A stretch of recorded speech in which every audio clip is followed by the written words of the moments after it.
আসসালামু আলাইকুম। আজকের ভিডিওতে আমরা শেষ প্যাসেজটা দেখব। আমাদের প্র্যাকটিস টেস্ট 3 এর শেষ 5 নম্বর প্যাসেজটা দেখব।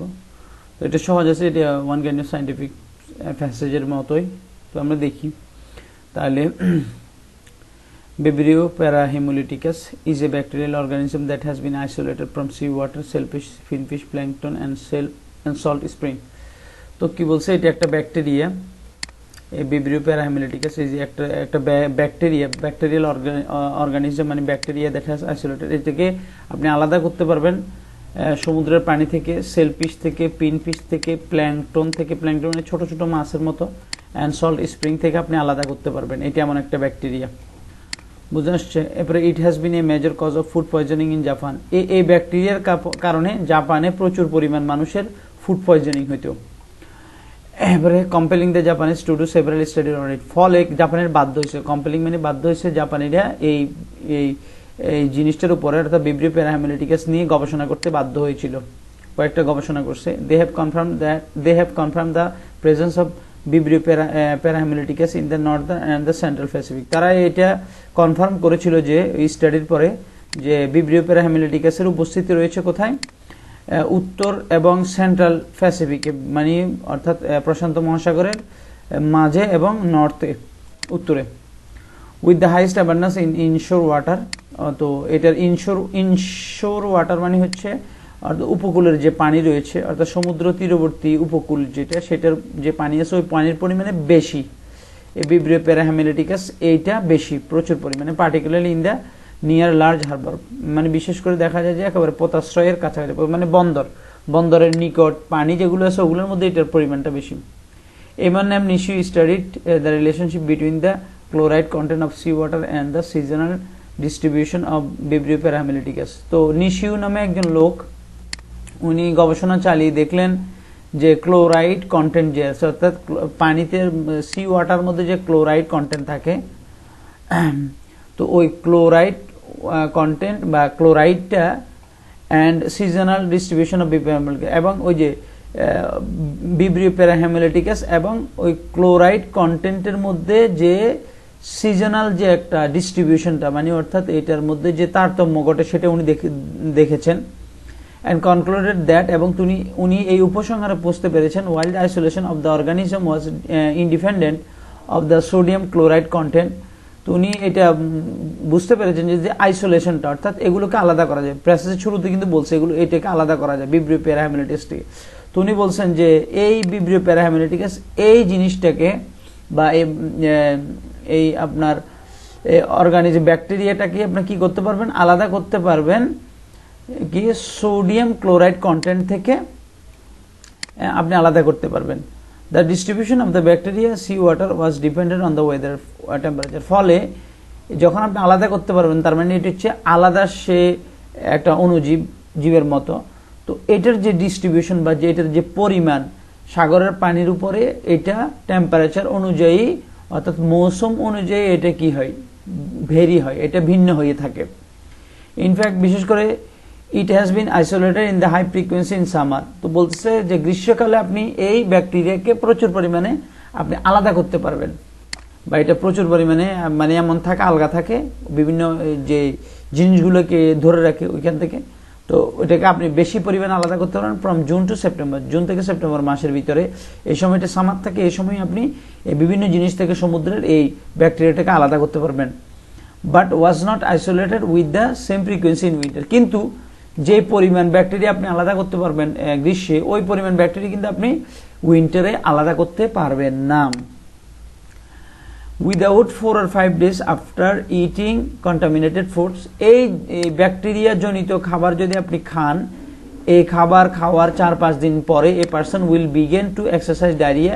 একজন মানুষ ডায়রিয়া শুরু হয় একজন মানুষের। দ্য মোস্ট কমন সিমটম, একেবারে মোস্ট কমন সিমটম যেটা, সেটা হচ্ছে যেটা হয় সিমটম, যেটা আলামত যেটা, this will very often to be accompanied by stomach cramps. তো এই ডায়রিয়ার সাথে সাথে আপনার কি হতে পারে, এটার সাথে সাথে আপনার হতে পারে স্টোমাক ক্র্যাম্পস, প্রচন্ড পেটে ব্যথা, নজা মানে হচ্ছে আপনার বমি ভাব, অ্যান্ড বমিটিং, এবং আপনি বমিও করতে পারবেন, হেডেক অ্যান্ড ফিভার, এবং পাশাপাশি মাথা ব্যথা এবং জ্বর, উইথ অর উইদাউট চিলস। আপনার জ্বর ঠান্ডা হইতে মানে ঠান্ডা লাগতেও পারে, গায়ে নাও লাগতে পারে, মে অলসো বি এক্সপিরিয়েন্স, এবং আপনি এই ধরনের এগুলোরও সম্মুখীন হতে পারেন এই ফুড পয়জনিং বা এই ভিব্রিও প্যারাহেমালিটিকাস আক্রান্ত খাবারগুলো যদি আপনি খান।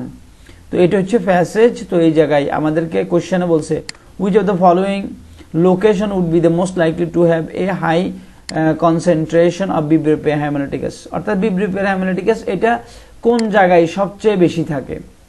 তো আমরা যদি প্যাসেজে যদি দেখি তাহলে আমরা প্যাসেজের মধ্যে দেখব যে এই যে এখানে বলছে উইথ দ্য হাইস্ট, এই যে with the highest abundance, abundance মানে প্রচুর পরিমাণ, with the highest abundance in inshore water, মানে কি ইনশোর ওয়াটারে, মানে যে পানিটা উপকূলের কাছে, particularly in a near large harbour, বিশেষ করে একেবারে বন্দরের যে বড় বড় বন্দরের পাশে যে ইয়াগুলো থাকে, পানিগুলো থাকে সেই পানিতে।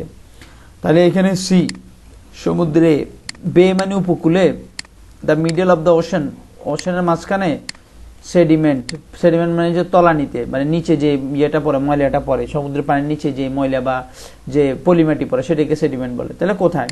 তাহলে আমরা পড়েছি যে মাঝখানেও থাকে বলছে, মিডলও আছে, কিন্তু সবচেয়ে বেশি পরিমাণ আছে কোথায়? সমুদ্র উপকূলে। তাহলে এ বে, আনসার হচ্ছে এ বে, এক।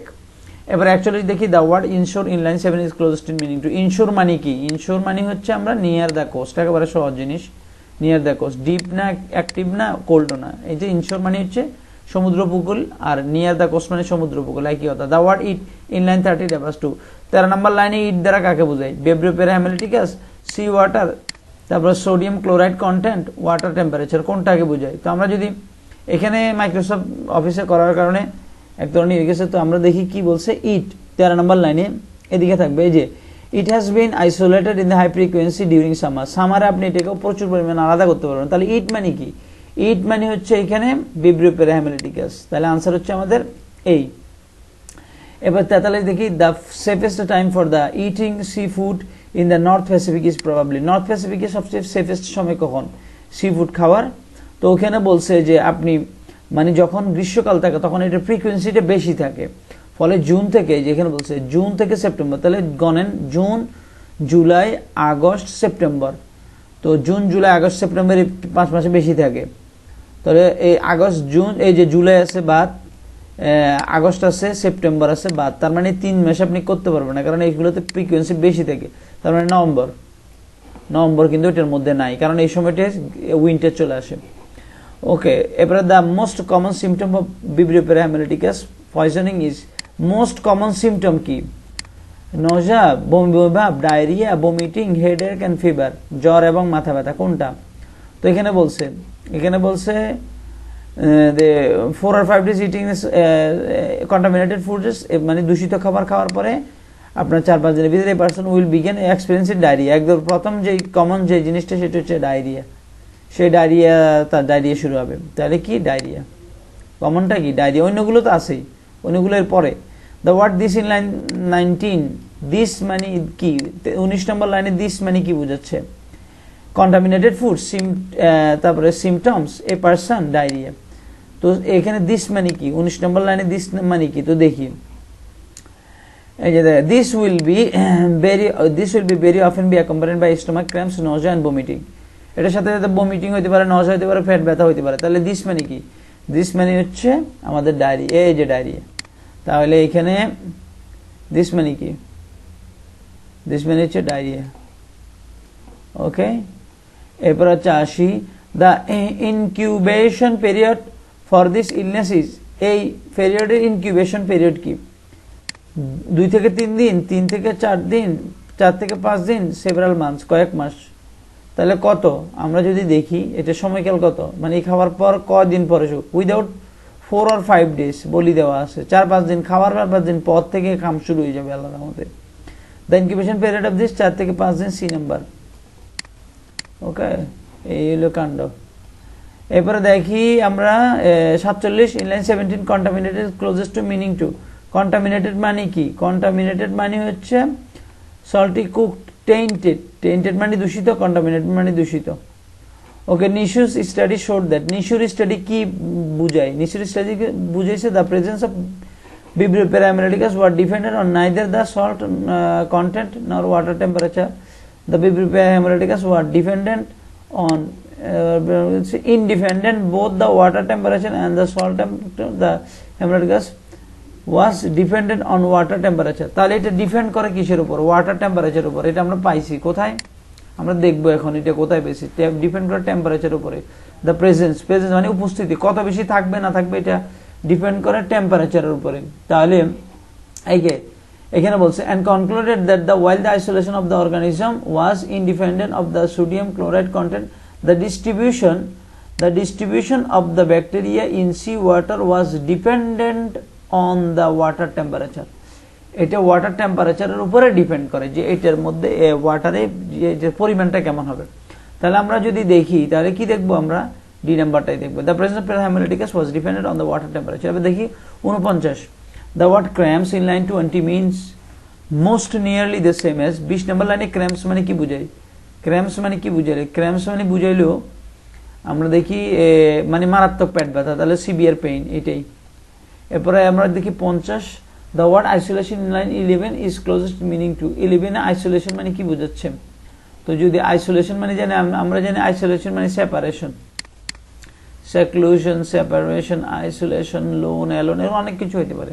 তাহলে এতটুকুই আমাদের তাহলে প্র্যাকটিস টেস্ট 3 এর প্যাসেজগুলো শেষ। 4 এ ইনশাআল্লাহ একজন কমেন্টস করেছিল যে একসাথে দেওয়ার জন্য, ইনশাআল্লাহ আমি ট্রাই করব একসাথে দেওয়ার জন্য। তো সবার সুস্বাস্থ্য কামনা করে এখানে বিদায়, আল্লাহ হাফেজ, সবাই ভালো থাকবেন।